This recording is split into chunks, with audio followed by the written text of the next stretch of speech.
ইন্টারফেসের এখানে একটু দেখেন সংক্ষেপে যদি আপনি দেখেন ইন্টারফেসের নেম, এটা একটা হার্ডওয়্যার নেম, এটা হলো ম্যাক অ্যাড্রেস। তাহলে হচ্ছে কি আপনি যে নামে ইন্টারফেসটা দিবেন, ধরেন আমি এটা দিলাম টেস্ট ইন্টারফেস বা সিএসএল টেস্ট। এখানে যে রোল ডিফাইন করছে ট্যাগ রোল, এই রোলটা কোনো ইম্পর্টেন্ট কোনো বিষয় না, মানে এখানে যে রোল দেওয়া মানে যে সেই রোল হিসেবে কাজ করবে কিনা আছে ল্যান পিএমজেড, আপনি সবগুলোতে ল্যানও রাখতে পারেন, আনডিফাইনও রাখতে পারেন, ওয়ানও রাখতে পারেন, এটা কোনো বিষয় না। মানে এটা জাস্ট বোঝার জন্য যে আমি ওয়ান ইন্টারফেস, অনেকে আছে যে ওয়ান ইন্টারফেস কে সাপোজ ইন্টারনাল যে ইন্টারফেস গুলো আছে সেটাকে আমি ওয়ান হিসেবে কল করলাম, তো আপনি রোল দিয়ে দিলেন ওয়ান, বোঝার জন্য যে আপনি ইন্টারফেস যখন এডিট করবেন যে আমি এটা ওয়ান হিসেবে ডিক্লেয়ার করেছিলাম। তো আমি আপাতত এটাকে ল্যান হিসেবে ডিক্লেয়ার করে রাখি। এরপরে আমাদের এখানে ম্যানুয়াল আইপি আছে, ডিএসসিপি আইপি আছে। আমরা যেহেতু যদি লেয়ার 3 ডিপ্লয়মেন্টের কথা চিন্তা করি, আমি আগে লেয়ার 3টা শিখিয়ে। লেয়ার 3 হচ্ছে গিয়ে আমাদের যেখানে আমাদের দুই ধরনের ডিপ্লয়মেন্ট আমরা একটা ফাইল করতে পারি, তাই না? দুই বা তিন ধরনের, সেটা কি কি হইতে পারে? সাপোজ আমি এটার মধ্যে নিয়ে নিই। একটা হচ্ছে আমাদের ধরেন ফাইলে আমাদের আইপি থাকবে, উপরে ওয়ান, নিচের দিকে ল্যান, আইপি থাকবে, ঠিক আছে? তো এটাকে আমরা বলবো লেয়ার 3 ডিপ্লয়মেন্ট। এখন আমি কোনো ধরনের আইপি ইউজ করতে পারবো না। সাপোজ এই ধরনের ডিপ্লয়মেন্ট কখন হয়? সাপোজ আমাদের আছে হচ্ছে গিয়া রাউটার, রাউটারের নিচে আছে আমাদের দুইটা সুইচ ক্লাসে বা আছে, হ্যাঁ আমাদের একটা ফাইল আছে, একটা ক্লাসে আছে। রাউটার আর অন্য একটা ফাইল আছে। এরপরে আমরা নতুন একটা ফাইল কিনলাম, এখন এখন আমরা ফাইল কিনলাম, এখন আমাদের থেকে বললো যে আমি যেন কোনো রকম ডাউন টাইম ছাড়া, মানে আমি কোনো ডাউন টাইম দিব না, আমার ইভেন আমি কোনো আইপি প্ল্যানও চেঞ্জ করতে পারবো না এই রাউটার আর ফাইলের মাঝখানে, ঠিক আছে? কিন্তু আমার আবার এর মধ্যে নতুন একটা ফাইল বসাইতে হবে, কোঅর্ডিনেটর নতুন একটা ফাইল করছে, নিচেটা হচ্ছে সিসকো ফাইল, উপরে রাউটার হচ্ছে সিসকো ব্র্যান্ডের রাউটার আছে, তো মধ্যে একটা ফাইল বসাইতে হবে। এটা কি বসানো সম্ভব?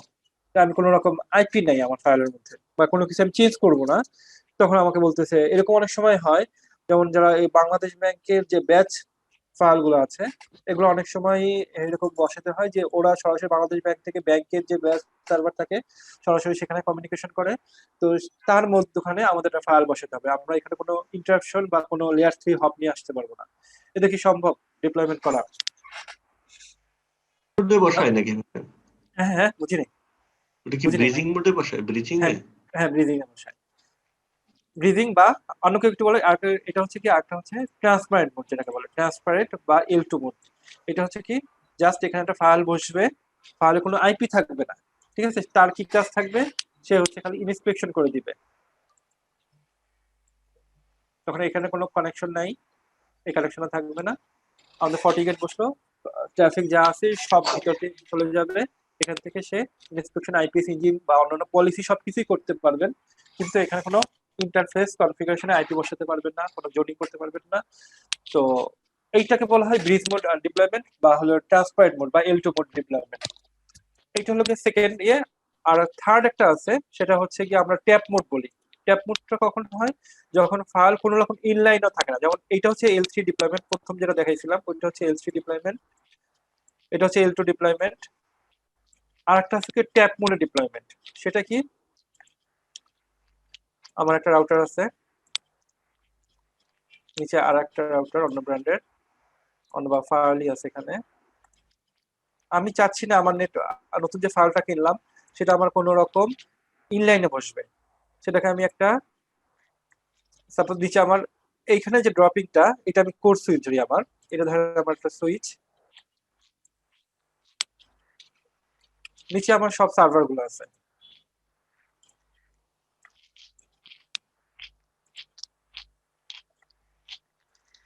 সার্ভার আছে। এখন আমার সার্ভার থেকে বাহিরে যে যত ধরনের ইনবাউন্ড অথবা আউটবাউন্ড, সরি আউটবাউন্ড অথবা যত ধরনের ইনবাউন্ড ট্রাফিক আসে, আমার সবগুলোকে ফাইল দিয়ে ইন্সপেকশন হবে, কিন্তু আমি ইনলাইনে ডিভাইস বসাবো না। তখন কি করব, আমাদের কিন্তু যত নেটওয়ার্ক আছে সব কিন্তু সুইচের মধ্যে দিয়ে যাচ্ছে, তাই না? তো সুইচের একটা পোর্টকে আমরা মিরর পোর্ট হিসেবে কনফিগার করব, মিরর পোর্ট, মিরর পোর্ট হয়ে সে একটা ফাইলের সাথে মানে আমাদের যে ফর্টিগেটেড ফাইল হবে ফর্টিগেটেড ফাইলের সাথে কানেক্ট হবে এবং এইখানে সে ওয়ান আর্ম স্নিফার হিসাবে কনফিগার হবে। তখন কি হবে, এই মিরর হচ্ছে কোনটা, এই ইন্টারফেসের মিরর হচ্ছে এটা।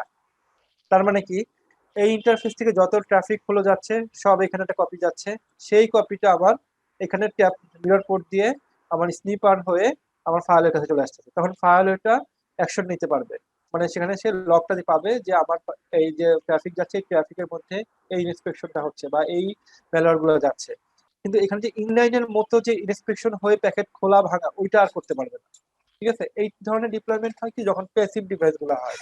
প্যাসিভ ডিভাইস হিসাবে যদি কোনো বড় নেটওয়ার্কে ফর্টিগেট ফায়াল হয় না, নর্মালি এগুলো ফর্টি অ্যানালাইজার অথবা ফর্টি এসআইএম যেগুলো আছে সেগুলো আমরা এরকম ট্যাপ মোডে ডিপ্লয়মেন্ট, ট্যাপ মোড অথবা মিরর পোর্ট দিয়ে ডিপ্লয়মেন্ট করার চেষ্টা করি। আর যেটা হচ্ছে গিয়ে ব্রিজ মোডের যেটা ডিপ্লয়মেন্ট, এগুলা হচ্ছে নর্মালি ফাইল যারা কিনবে, তার এত টাকা দিয়ে ফাইল কিনে তো কেউ ব্রিজ মোডে করবে না যদি আমাদের একদমই একান্ত নেসেসারি না হয় যে আমরা একদম ডাউন টাইম নিতেই পারবো না, তখন আমরা এটা করবো। এছাড়া আমরা কখনোই L2 তে করতে যাবো না, কারণ L2 তে কিন্তু আইপি সিকিউরিটি সে ভালোভাবে কাজ করবে না বা ওই ফিল্টারে কিন্তু বিভিন্ন রকম ঝামেলা হবে। তো কখনোই আমরা L2 ডিপ্লয়মেন্ট করতে যাবো না। তো এটা যেমন কিছু কিছু জায়গায়, যেমন কিছুদিন আগে স্টুডেন্টস ইউনিভার্সিটিতে আমরা একটা ফাইল ডিপ্লয়মেন্ট করেছিলাম পালালতো। তো ওদের এরকম রিকোয়ারমেন্ট ছিল যে আমাদের ব্রিজ মোডে করতে হবে বা ট্যাপ মোড ইসে করতে হবে, L2 মোডে করতে হবে। L2 মোডে করে ওরা লকটা অ্যানালাইসিস করবে, সেই হিসাবে পরবর্তীতে ফাইল ডিপ্লয়মেন্ট করবে। তখন এই উপরে ওদের রাউটার আছে, পরে এরকম কোড রাউটার, নিচে ফাইল, মধ্যে আমরা ফাইলটা বসিয়ে দিছি আমাদের নতুন যে পালাতো ডিভাইসটা গিয়েছিল সেখানে। পালাতো ডিভাইস বসানোর পরে সেখান থেকে আমরা লগ অ্যানালাইসিস করে কোন ফ্লোতে বসাবে, ফ্লো অ্যানালাইসিস এর জন্য তারা এই ফাইলটা বসাইছিল এখানে। ঠিক আছে, তো যারা এইটার মধ্যে L2 মোডের নেটওয়ার্কিং ডিভাইসের মধ্যে সবচেয়ে বেশি ডিপ্লয়মেন্ট হয় L2 মোডে, বলতে পারবেন কেউ যে আমরা কোনটাতে L2 মোডে ডিপ্লয়মেন্ট করলে সবচেয়ে বেশি সুবিধা পাবো? ফাইল না, ফাইল ছাড়া অন্য একটা প্রোডাক্ট আছে যেটা আমরা L2 মোডে ডিপ্লয়মেন্ট করতেই হয়। সিসকো। না না না, ডিভাইস না, মানে আমি ডিভাইস বলি না, ব্র্যান্ড না, যে কোনো একটা পার্টিকুলার ধরেন আমার মেইল, 40 মেইল হোক বা ব্যান্ডউইথ শেপার হোক অথবা 40 এসআইএম হোক, কোনটা আসলে আমরা যদি মানে L2 মোডে ডিপ্লয়মেন্ট করলে কোনো ঝামেলাই হবে না। এটা হচ্ছে ব্যান্ডউইথ ম্যানেজার। দেখবেন ব্যান্ডউইথ ম্যানেজার যখন আপনারা ডিপ্লয়মেন্ট করবেন সবসময় দেখবেন ব্রিজ মোডে ডিপ্লয়মেন্ট করতে হয়, মানে আপনার L3 মোডে ডিপ্লয়মেন্ট করার রিকোয়ারমেন্টটা খুব কম। ইনলাইনে ভিতর থেকে শুধুমাত্র ট্রাফিক গেলেই হয় এবং ওই ডিভাইসটা শুধুমাত্র আমাদের ম্যানেজমেন্ট আইপি অ্যাক্সেস, ডিভাইস অ্যাক্সেসের জন্য একটা ম্যানেজমেন্ট আইপি থাকলেই হয়েছে। তাহলে আমরা নক থেকে ডিভাইস অ্যাক্সেস করতে পারতেছেন, এটা একটা ব্যান্ডউইথ ম্যানেজার, 40 ব্যান্ডউইথ ম্যানেজার অথবা ওই যে বারাকোটা ব্যান্ডউইথ ম্যানেজার বা ব্লুকোড ব্যান্ডউইথ ম্যানেজার যেটাই হোক, L2 তে ডিপ্লয় করে দিবেন, তার মধ্যে দিয়ে যত ট্রাফিক যাবে সে কিন্তু সেখানে ব্যান্ডউইথ ম্যানেজ হয়ে যাবে। বা ওই যে আমাদের অনেকেই দেখবেন মাইক্রোটিকে ব্যান্ডউইথ ম্যানেজার ইউজ করে, মাইক্রোটিকে ব্যান্ডউইথ ম্যানেজার খুবই ভালো কাজ করে, যদি এটা গ্রেডেড প্রোডাক্ট না তারপরও ব্যান্ডউইথ ম্যানেজার হিসেবে মাইক্রোটিক সিসিআর মডেলগুলো খুব ভালো কাজ করে। অনেকগুলো ব্যাংকও দেখা যায় যে ডিএমজেড ফাইলের, কম টাকার ভিতরে সবচেয়ে বেস্ট। হ্যাঁ হ্যাঁ হ্যাঁ, কম দামের মধ্যে সবচেয়ে বেস্ট। ওই যে অনেক সময় দেখবেন যে ওই যে যারা ডিএমজেড রাউটার ইউজ করে, ডিএমজেড রাউটারের নিচে ব্রাঞ্চ বা ব্যাংকগুলোতে দেখবেন রাউটারের নিচে ব্রিজ মোডে একটা ওই যে ফর্টিনেট বলতেছি মাইক্রোটিক একটা ডিভাইস বসাই দেয়। ওটা দিয়ে ব্যান্ডউইথ ম্যানেজার হিসেবে খুব ভালোভাবে কাজ করে, কারণ গ্রুপ পলিসি দেওয়া যায়। তারপর ব্যান্ডউইথ ম্যানেজারের জন্য যত ধরনের ফিচার আছে, কিউ বেস ব্যান্ডউইথ ম্যানেজার সবগুলো হলো গিয়ে মাইক্রোটিকে আছে। মাইক্রোটিকে কিন্তু সবকিছুই করা যায়, ইভেন আপনি ওই যে ওই ফিল্টারিও কিন্তু করা যায়। যারা মাইক্রোটিক অ্যানালিসিস করে অনেক ভালো কি করা যায় এখানে। ঠিক আছে, তাহলে আমরা এই ডিপ্লয়মেন্টের ইয়েটা তো বুঝলাম। এরপর যদি আমরা ওই হিসাবে যদি ইন্টারফেস কনফিগার করতে যাই, ইন্টারফেস একটা বেরিয়ে নিচ্ছিলাম।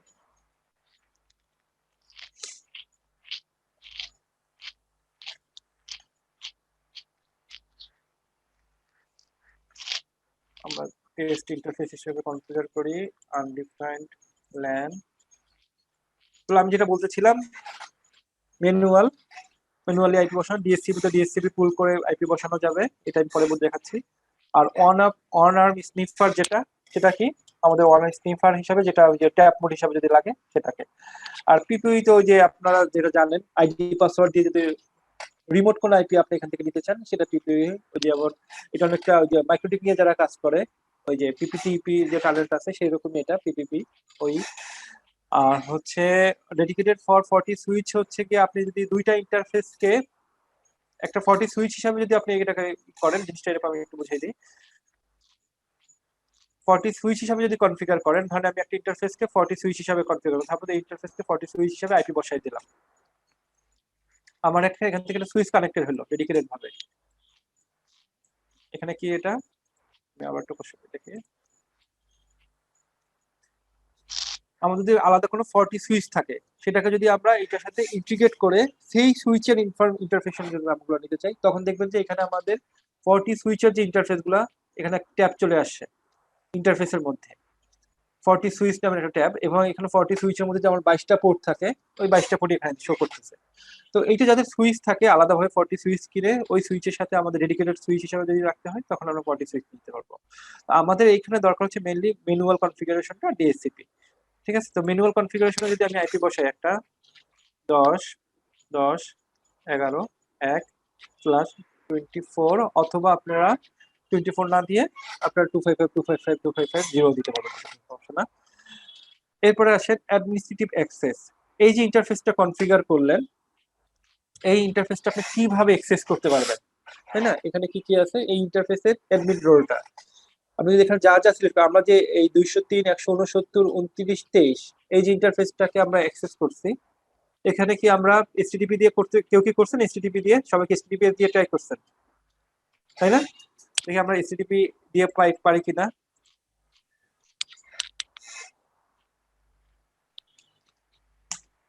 পারতেছি, তাই না? আচ্ছা,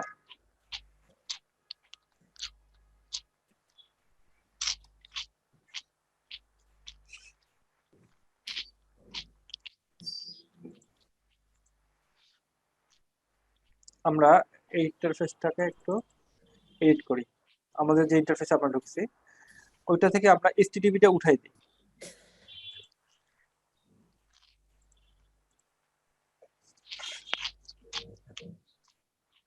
এরপর দেখি কি হয়, আমরা এসটিটিপি দিয়ে পারি কিনা।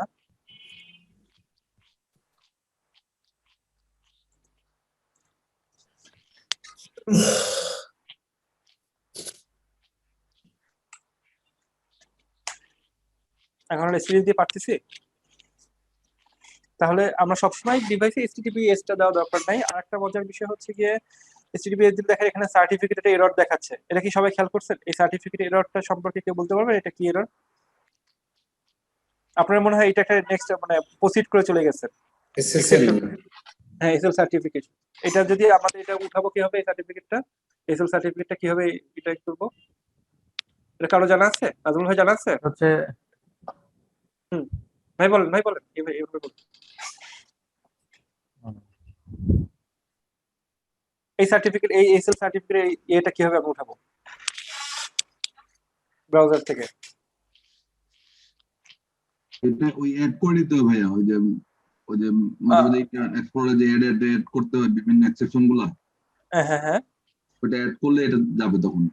আচ্ছা, এটা হচ্ছে কি আমাদের আননোন যত সার্টিফিকেট আছে, এই সার্টিফিকেটটা হচ্ছে গিয়ে কোনো মানে নোন সি এর কাছ থেকে না, 48 এর যে সি এটা আছে, এটা হচ্ছে আননোন একটা সিএ থেকে আমাদের এই আমাদের আমরা যখন ফেসবুক ব্রাউজ করি এইচটিটিপিএস দিয়ে, তখন তার এইটা দেখায় না, মানে এসএল সার্টিফিকেটের এররটা দেখায় না। তার মানে কি ওই সার্টিফিকেটটা আমার ব্রাউজারে অলরেডি কিন্তু ইম্পোর্ট করা আছে। এইটার যে এই ডিভাইসের যে সার্টিফিকেট, এসএল সার্টিফিকেট, এটা আমার ব্রাউজারে নাই। ঠিক আছে, এখন যদি এরকম হয়, আমাদের যদি নিজস্ব রুটসে কেনা থাকে, মানে ওই সিএ সার্টিফিকেট যদি আমরা ডিভাইসে পুশ করি এবং যদি আমার ব্রাউজারে থাকে, তখন দেখবেন যে আমরা এই সার্টিফিকেট এররটা দেখাচ্ছে না। তো এইরকম এএসএল ডিক্রিপশন যখন করতে হয়, এই যেমন এইভাবে যদি এসএল ডিক্রিপশন করতে হয়, এসএল ডিক্রিপশন যেটা, এই যে আমাদের যত এসটিটিপিএস ট্রাফিক আছে, এসটিটিপিএস এই যেমন ফেসবুক বা জিমেল যাই আপনারা এখন যে ওয়ার্ল্ডের যত ট্রাফিক আছে, প্রায় 90% ট্রাফিকই হচ্ছে এসটিটিপিএস। তো এসটিটিপিএস আপনি যদি এএসএল ডিক্রিপশনটা এনাবল না করেন, এএসএল ডিক্রিপশন এনাবল না করলে সেটা কিন্তু কোনোদিনই এই প্যাকেট খুলবে না। আলটিমেটলি ফাইলের আইপিএস কিন্তু এএসএল ডিক্রিপশন যখন আপনার প্যাকেট না ভাঙে, আইপিএসটা কাজ করবে না এএসএল ডিক্রিপশন যদি না করেন। সে ফেসবুক ব্লক টক সবই করবে, কিন্তু এএসএল ডিক্রিপশন করবে না। যদি সিকিউর কানেকশনের মাধ্যমে যদি আপনার ধরেন ইউটিউবের থেকে ইউটিউবের প্যাকেট কিন্তু সে খুলবে না, বা ফেসবুকের প্যাকেট কিন্তু সে খুলবে না, যতক্ষণ না আপনি ওই সার্টিফিকেট এএসএল ডিক্রিপশন না করবেন। এএসএল ডিক্রিপশনটা করতে অবশ্যই এখন হলো কি, যেহেতু আপনার এএসএল ডিক্রিপশনের লাইসেন্সিং কোনো ফিচার না, তো আপনি এএসএল ডিক্রিপশন সবাই এনেবল করবেন, এবং এএসএল ডিক্রিপশন করলে আপনার যে সার্টিফিকেটটা আছে ওই সার্টিফিকেটটা আপনি ব্রাউজারে পুশ করে নেবেন। তো এটা একটু কমপ্লেক্স, যেটা আপনার হলো গিয়ে বড় বড় নেটওয়ার্কে হচ্ছে গিয়ে, এটা এখন পর্যন্ত বাংলাদেশে খুব একটা করোনা ব্যাংকই ওইভাবে করতে পারে না, হয়তো বা 4-5টা পিসি দিয়ে এসএল ডিক্রিপশন এনেবল করে রাখছে। তো এসএল ডিক্রিপশনটা করতে হলে আপনাকে হিউজ পরিমাণে একটা আইটি সাপোর্ট টিম লাগবে, কারণ এটা ইউজার লেভেলে সেইভাবে কাজ করতে হবে। আপনাকে প্রতিটা ব্রাউজারে ঢুকে ঢুকে এই সার্টিফিকেট পুশ করা, এই সার্টিফিকেট আপনাকে ম্যানেজ করা, এই সার্টিফিকেট আবার কয়েকদিন পরে, 1 বছর পরে হয়তো বা সার্টিফিকেট আপডেট করতে হবে, সার্টিফিকেট একটা এক্সপায়ারেশন ডেট থাকে, সেই সার্টিফিকেটগুলো এক্সপায়ার হয়েছে কিনা এগুলো ম্যানেজ করা। সো এটা অনেক কমপ্লেক্স কাজ, কিন্তু এটা কিন্তু সিকিউরিটির মেইন। এখন এসএল ডিক্রিপশন না করলে দেখবেন যে একটা ফাইল যখন আপনি ওই যে সিএ দিয়ে অডিট করাবেন, এসএল ডিক্রিপশন না করাতে দেখবেন আপনাদের পয়েন্ট অনেক কমে যাবে। তো যাই হোক, আমরা যেটা ইন্টারফেস কনফিগারেশনের মধ্যে যেটা ছিলাম, তাহলে এইটা তো বোঝা হয়েছে রোলটা এইচটিটিপিএস আর এইচটিটিপি বা অন্য যেটাই দেন, এটা আপনারা এখান থেকে ডিভাইস যেভাবে অ্যাক্সেস করতে চাচ্ছেন সেটা করবেন।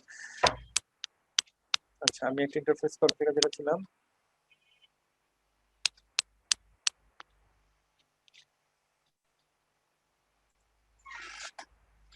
টেস্ট, আবার যাই, দেন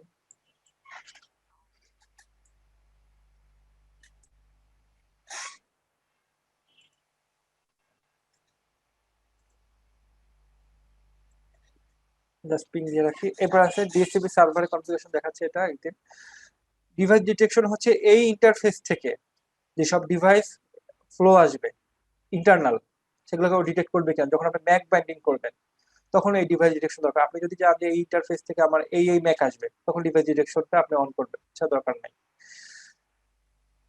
আর হচ্ছে এখানে সেকেন্ডারি আইপি অ্যাড্রেস হিসাবে যদি আপনি যদি অনেক সময় এরকম ডিপ্লয়মেন্ট দরকার হয় যে আমার দুইটা নেটওয়ার্কে একটা ইন্টারফেসই আমার দুইটা নেটওয়ার্ক থাকবে, যেমন আমার আইএসপি থেকে হয়তো বা দুইটা ইন্টারফেসের আইপি দিছে, মানে দুইটা আইপি এক ইন্টারফেসে কনফিগার করতে হয় সেকেন্ডারি আইপি। তখন যদি হয় যে আমাদের দুইটা আইপি লাগবে, সেক্ষেত্রে আমাদের সেকেন্ডারি আইপি লাগবে। আর এরকমও হইতে পারে, ধরেন আপনি এক্সেস সুইচ, নিচে আপনার এক্সেস সুইচ, আপনার 4টা ল্যান আছে, 4টা ল্যানের আইপি আপনি চাচ্ছেন না কোনো ভিলান ট্যাগ করতে, ঠিক আছে, তখন আপনি সবগুলো আইপি এখানে সেকেন্ডারি 1 2 3 4 আইপি হিসেবে বসিয়ে দিলেন, জাস্ট একটা সুইচ বসিয়ে দিলেন, এই সুইচগুলো থেকে আপনার সবগুলো আইপি অ্যাক্সেস করতে পারবে। তো 192.168.1.1 172.60 যে আইপি, 10 এর ব্লকের আইপি, 3টা ব্লকের আইপি আপনি এখানে বসালেন, এবং নিচে একটা সুইচ, প্লেন সুইচ, ওই সুইচ থেকে আপনার যে যার মতো, যদি আপনি একটা ওপেন নেটওয়ার্ক চান, যারা ভিলান করবেন তারা হলো এখানে ভিলান ট্যাগিং করবে না, সাব ইন্টারফেস করে আলাদা আলাদা ভাবে ট্যাগ করতে পারবেন। এই তো এই সুইচটাকে কি ভার্চুয়াল সুইচ বলা হয় নাকি? এইটাকে, এই যে সুইচটা, হ্যাঁ, না এটা ভার্চুয়াল না, এটা ফিজিক্যাল সুইচ। আমি ওটা বলছি এরকম, নেটওয়ার্কটা যদি এরকম হয়, ধরেন আপনার 3টা ব্লক আছে, অ্যাকাউন্টস, যেটা আমি বলতেছিলাম অ্যাকাউন্টস ব্লক, ম্যানেজমেন্ট ব্লক, আপনি 2টা ব্লকের আইপি আপনি এখানে এই ইন্টারফেসে প্রাইমারি আইপি, সেকেন্ডারি আইপি হলো, প্রাইমারি বসিয়েছেন অ্যাকাউন্টসের আইপি, সেকেন্ডারি বসিয়েছেন ম্যানেজমেন্টের আইপি, ঠিক আছে। এরপর তো আপনার সবার যে পিসি গুলো কানেকশন দিছেন, এখানে একটা আপলিঙ্ক, ওই একটা নিচে একটা সুইচ আছে আপনার এক্সেস সুইচ, তাই না? তো ওই সুইচে আপনি আপলিঙ্ক লাগালেন, কোনো ট্রাঙ্ক পোর্ট নাই, এটা কিন্তু সরাসরি এক্সেস পোর্ট, কানেকশন লাগলো, সেখান থেকে আপনার মাল্টিপল পিসিতে চলে গেল, তাহলে আপনার কোনো ভিল্যান, কোনো L2 কোনো কনফিগারেশন লাগলো না, ভিল্যান টিল্যান কনফিগারেশন, এটা আনস্ট্যান্ডার্ড কনফিগারেশন। যদি এরকম কোনো ধরনের রিকোয়ারমেন্ট আসে, অনেক সময় ছোট ছোট নেটওয়ার্কে রিকোয়ারমেন্ট আসে যে 2-3টা আইপি বসাই দিতে হবে এক ইন্টারফেসে, তখন আপনি এই ধরনের কাজ করবেন। আবার এরকমও হয় যে আপনার স্ট্যাটিক নেট কনফিগার করছেন, কারণ ভিতরে কোনো সার্ভিস বাহির থেকে অ্যাক্সেস করতে হবে পাবলিক আইপি দিয়ে, ঠিক আছে, তখন আপনি ওই পাবলিক আইপি কোনো ফিজিক্যাল এক্সিস্টেন্সের জন্য লুপ ব্যাকে, অথবা যে ইন্টারফেসে আপনি প্রাইমারি আইপি কনফিগার করছেন ওই ইন্টারফেসে আপনার সেকেন্ডারি আইপি হিসেবে কনফিগার করে দিতে হয়, ঠিক আছে। ওই জাতীয় সিনারিও যারা ফেস করছেন তারা এই জিনিসটা বুঝবেন। ধরেন আপনি এখানে আইপি, আপনাকে আইপি প্রোভাইড করছে দুইটা, 203 169 29, এক হচ্ছে আমার গেটওয়ে আইএসপি আমাকে দিছে, এবং হচ্ছে আমার ফায়ারের আইপি হলো গিয়া 203 169 29 23, তাই না? এটা আমাদের ফায়ারের আইপি। এটা দিয়ে আমরা সরাসরি ফায়ারে ঢুকছি। এখন আমার কোনো সার্ভার আছে ভিতরে, যে সার্ভারটাকে আমরা অ্যাক্সেস করতে হবে হচ্ছে গিয়ে 203 169 29 20 আইপি দিয়ে। এটা তো সম্ভব না, আমরা 20-এ হিট করলে সরাসরি আমাদের প্রাইভেট আইপিতে ফরওয়ার্ড হয়ে যাবে। এখানে আমাদের প্রাইভেট আইপি সার্ভার আছে, প্রাইভেট আইপিটা আছে ধরেন আমাদের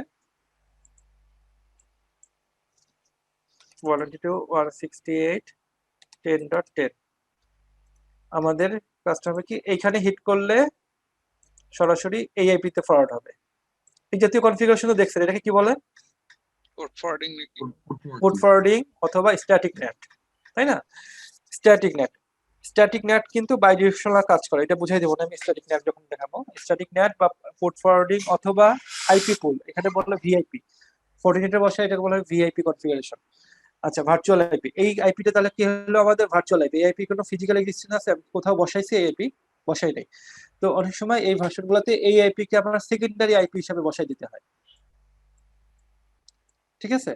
এখানে একটা বিষয় আছে, আইএসপি একটা রোল থাকে। আপনারা যখন ডিপ্লয়মেন্ট করবেন তখন এই জিনিসগুলো খুব খেয়াল রাখবেন। সবসময় আপলিঙ্ক যেটা থাকবে আইএসপির সাথে আপলিঙ্ক পিয়ারিং, ওইটা একটা ব্লকে নেবেন এবং সার্ভার গুলোকে যে পোর্ট ফরওয়ার্ডিং করবেন সেটা একটা ব্লকে নেবেন। সাপোজ স্ট্যান্ডার্ড হচ্ছে এটা /30 নেওয়া আইএসপির সাথে পিয়ারিং, অথবা যদি টু থাকে 29 এর উপরে দরকারই নেই, 30 নিলেই standard point to point IP আইএসপির সাথে, যেটা ডিফল্ট রাউট থাকবে। এবং যেগুলো সার্ভার, সাপোজ আপনার সার্ভার আছে 6টা বা 4টা সার্ভার আছে, আপনি 20/29 এর একটা ব্লক আলাদা নিলেন, ঠিক আছে? তো যাদের বেশি সার্ভার তারা 29 বা আরো বেশি নিতে পারে, যে 28, 27, যার 14টা বা 32টা আইপি লাগবে সেরকম ভাবে নিবেন প্ল্যান করে। এটার তো বেনিফিট ভাইয়া, ধরুন আমরা যেমন আমার নেওয়া আছে /28, যে এই 14টা ইউজেবল আইপি আছে, এগুলোর ভিতরে একটা তো চলে গেল নেটে, বাকিগুলো আমি আমার সার্ভারে পোর্ট ফরওয়ার্ডিং যেভাবে করার করছি। হ্যাঁ, এই সিনারিওতে নিলে সুবিধা কি? ধরেন যে আমি নিলাম সেক্ষেত্রে এক ব্লকে ওইটা নিলাম 28, আর একটা 1 to 1 নিলাম /30 দিয়ে, বেনিফিটটা কি পাবো? আচ্ছা, এখানে বেনিফিট হচ্ছে এটা হলো স্ট্যান্ডার্ড একটা পলিসি। আপনার যে স্ল্যাশ মানে 28 নিছেন, পুরো ব্লকটা কি আইএসপি আপনাকে দিয়েছে নাকি আবার ওখান থেকে কিছু আইপি অন্য কোম্পানিকে দিয়েছে?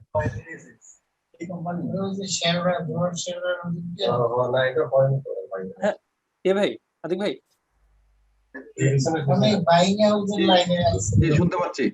জি, বললাম বলুন। যে এই যে আপনি যে /28 এর আইপিটা নিয়েছেন, ওইটা কি পুরোটাই আপনার?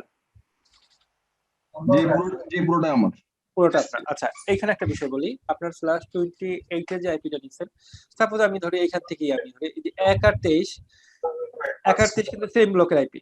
এখানে /30 না ধরে আমি যদি এখানে ধরি /28 না, 28 এরও বেশি হবে, এখানে 27 ব্লক যদি আইপি নেই, তাহলে আমার ধর ইন্টারফেসে আমি বসেছি 23, আমি নেট করতেছি হচ্ছে 20 এ, ঠিক আছে? তখন আপনাকে আইএসপি কে বলে দিতে হবে যে আমার 23 হচ্ছে গিয়ে ইন্টারফেসে বসেছি, এরপরে বাকি যত আইপি আছে সব হচ্ছে কি আমার ইন্টারনাল নেটওয়ার্কে আমি গেটওয়ে হিসেবে বসাবো, মানে পোর্ট ফরওয়ার্ডিং করবো। তখন ওরা করবে কি, প্রত্যেকটা আইপি কে আলাদা আলাদা ভাবে এইটা বরাবর দিয়ে এটা রাউট দিয়ে দিতে হবে, না, উপর ওরা থেকে তো চিন্তা করবে। আর যদি গেটওয়েটা ওদের ওখানে বসানো থাকে, এটা তো ইয়ে হয়, গেটওয়েটা ওখানে যদি বসানো থাকে তাহলে আর লাগে না। যদি গেটওয়ে যদি ওদের এখানে থাকে যে গেটওয়ে প্রত্যেকটা আইপি এখানে সেকেন্ডারি আইপি হিসেবে বসাই রাখছে, তাহলে আর লাগবে না। হ্যাঁ, তো বাই ডিফল্ট তো গেটওয়েটা ওদের ওখানে বসা থাকে, ওই গেটওয়েটা /28 বা 27 যাই বলেন, গেটওয়ে তো বসাই থাকলো, সেক্ষেত্রে তো ওদের এটা কিছু করতে হবে না। এবং কি আমি এক পোর্ট দিয়ে নেট বের করলাম, আবার অন্য কিছু পোর্ট দিয়ে পাবলিক আইপি কিছু বের করে নিলাম, যাতে ডিরেক্ট পাবলিক আইপি বসাইতে পারি।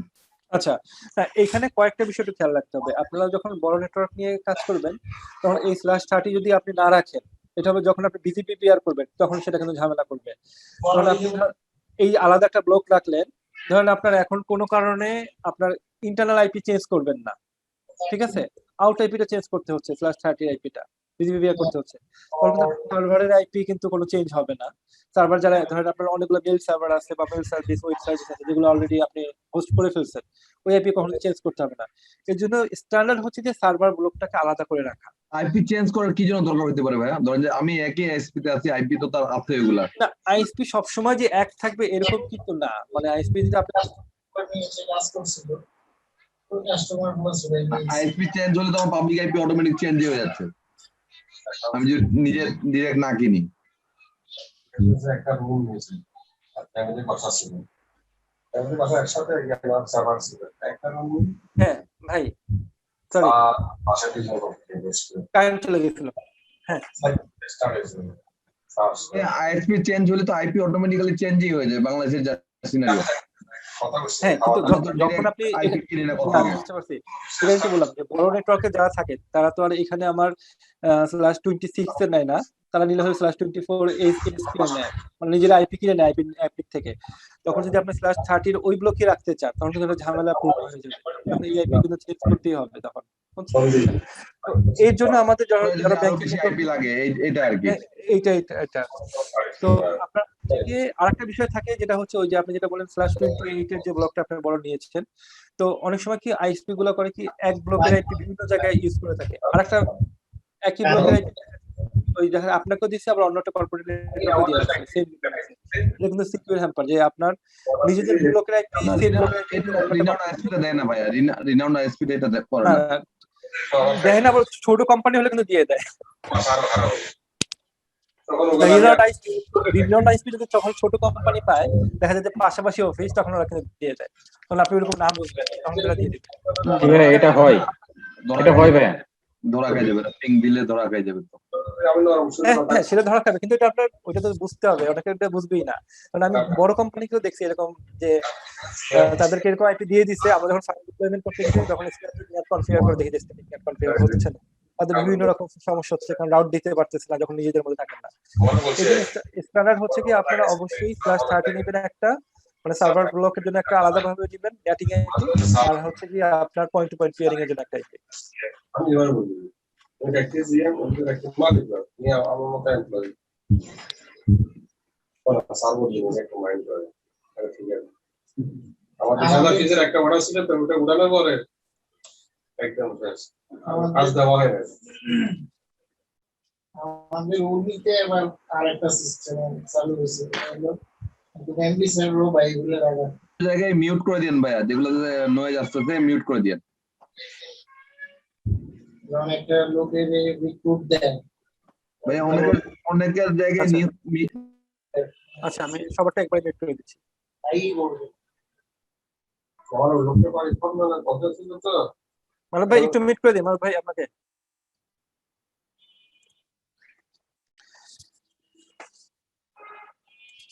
তো লাস্ট আমরা এটা একটু দেখে শেষ করি আজকে। এটা হলো যেটা আমরা করতেছিলাম বারবার 10 10 21/24 HTTPS।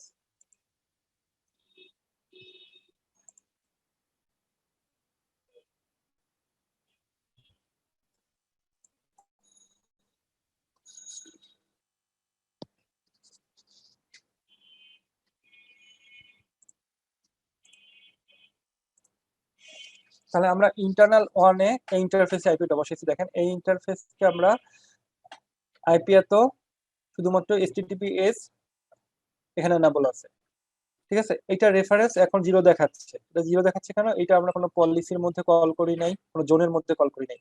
আজকে আমরা জোনের মধ্যে কল করব, একটা ইন্টারফেস ক্রিয়েট করলাম, জোনের মধ্যে কল করাটা শিখছি। তো এইটাকে যদি আমি কোনো জোনের মধ্যে কল করতে চাই, যেমন ধরেন আমি এটা যদি আতিক ভাইয়ের জোনটা কি মধ্যে নিতে চাই, ইন্টারনাল ওয়ান তো অন্য কোনো জোনের মধ্যে মনে হয় নাই, নাকি আছে? নাই।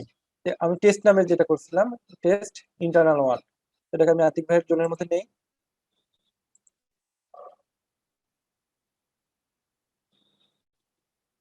এইটা এরপরে আমরা এটা হলো ফিজিক্যাল ইন্টারফেস কনফিগারেশন, ফিজিক্যালি মানে ফিজিক্যাল একটা ইন্টারফেস কনফিগার করলেন। এরপর যদি আমরা সাব ইন্টারফেস করতে চাই, যে আমাদের মাল্টি সাব ইন্টারফেস রিকোয়ারমেন্ট একটু দেখেন, তাহলে আপনাদের যেটা জোনিং নিয়ে একটা ইয়ে ছিল ইন্টারফেস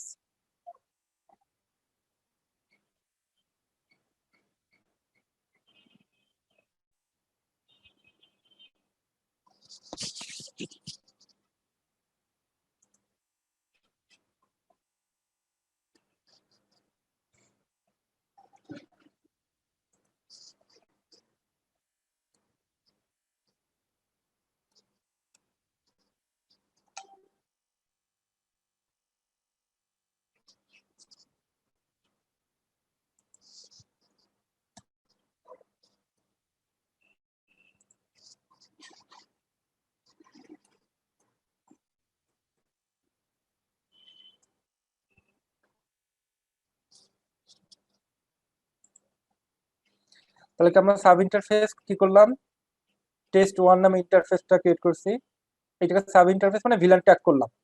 এটুকু আমি সাব ইন্টারফেসটা আমি নেক্সট ক্লাসে বুঝাই দেবো না, আপনারা জাস্ট টেস্ট 1 নামে ভিলেন আইডি 10 দিয়ে, মানে 10 দিয়ে সাব ইন্টারফেস ক্রিয়েট হয়েছে, সেটা আমি ওকে দেই। না, রেকর্ড ফিল্ড মানে বাদ করছে। আচ্ছা আচ্ছা, একটু দেখি কি বাদ করছিল আমাদের।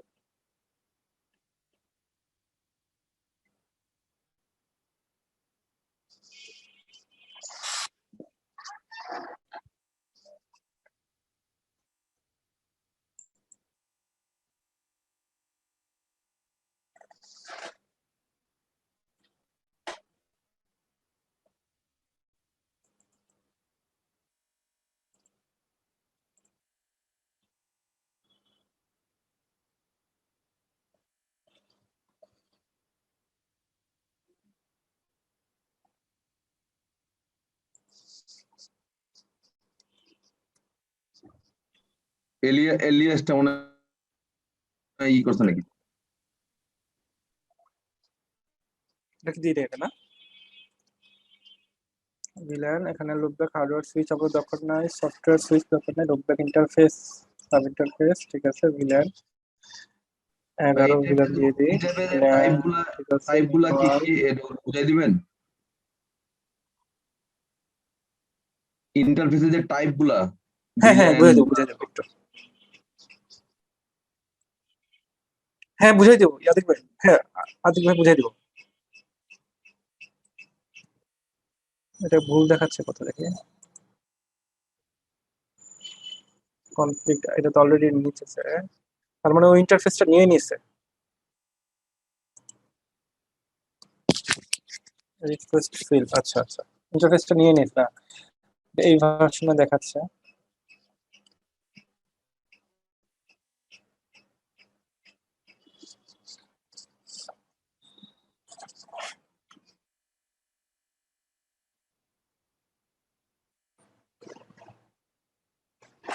উম,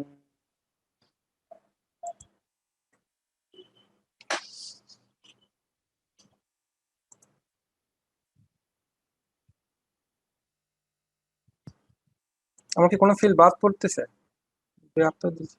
ইন্টারফেস, আচ্ছা তাহলে আমরা ভার্চুয়াল সুইচ হিসেবে ক্রিয়েট করি, সমস্যা নেই। এটা ভিলেনটা আমি আরেকবার ক্রিয়েট করে নেব না। এটা টেস্ট 10। জিয়া ভাই, জি ভাই, আজকে রেখে দেন। শুনতে পাচ্ছেন না? শুনতে পাচ্ছি, বলছি আজকে রেখে দেন, খুব টায়ার্ড লাগছে। আচ্ছা আচ্ছা আচ্ছা আচ্ছা আচ্ছা, আমার মনে হয় আগামী 10টা বেজে গেছে না, 11টা। দিলে ভালো হবে। এখন সবাই মনে হয় একটু ধৈর্যহারা হয়ে গেছি। আচ্ছা আচ্ছা ঠিক আছে, সমস্যা নাই, আমি এটা দেখে দিব। মানে আর ইন্টারফেসের টাইপগুলো সব একবারে আলোচনা, ইন্টারফেস ক্রিয়েশনটা নেক্সট দিন আমরা তাহলে। আপনারা যেটা করেন তাহলে ওই জোন আর অ্যাডমিনিস্ট্রেটিভ ইউজার এগুলোর আবারটা নিজের মতো করে ক্রিয়েট করেন। এখন তো ডিভাইস আপনাদের হাতেই আছে, তো ডিভাইসে যেন এই আইপিটা যেন না ডিলিট হয়, একটু খেয়াল রাখেন এটা। আমি একটু ইউজার গুলো হয়তো কালকে সকালে ডিলিট করে দিব, আবার কিন্তু পরে নিজের মতো করে ক্রিয়েট করে নিয়েন। জি ভাই। ভাই আমাদের ভিডিও টিউটোরিয়াল গুলো কি পাবো না? ঠিক আছে, হ্যালো ভাইয়া। হ্যাঁ হ্যাঁ দিচ্ছে তো, ইয়ে ওই যে আপনাদের গ্রুপে। গ্রুপে তো জি জি ভাইয়া, দেখলাম না। গ্রুপে দিয়ে দিচ্ছে তো। গ্রুপে তো শুধু পিপিটি ফাইল দেওয়া আছে। আমি তো কালকেও তো দিল, ভিডিও গুলো দেওয়া আছে, দেয় ভিডিও। গতকালকে দিয়েছে,